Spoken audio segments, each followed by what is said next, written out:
There was a time when he thought the world was moving towards him. There was a time when the world stopped moving. There was no sound in the river, no sound. There was no sound in the mountains, no sound. Nothing, all around him. So she shouted to the vast emptiness to be heard.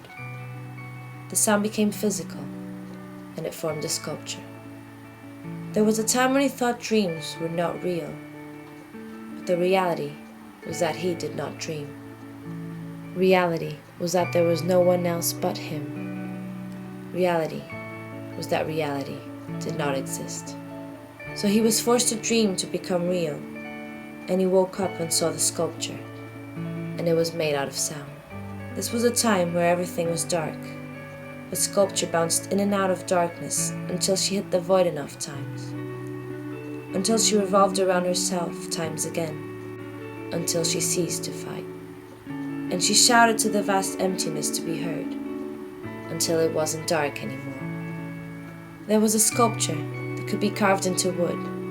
It could be woven into clouds and darts and dreams, until there was no distinction, until the world was free, until there were no borders.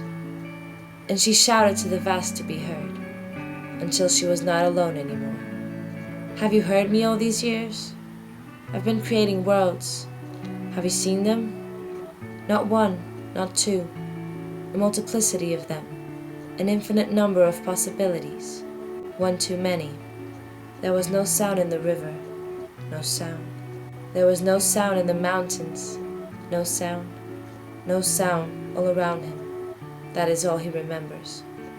There was a time when you were here, and then you were born, and then you chose. Then you chose not to choose.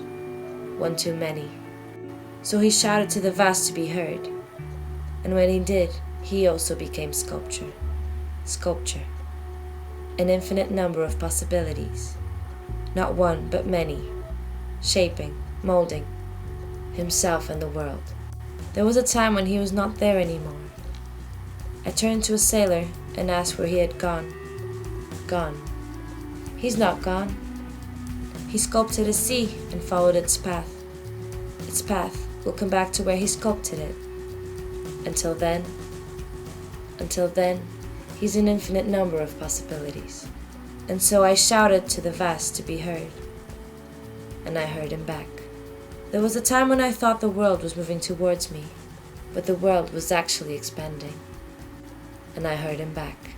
There was so much sound in the river, so much sound.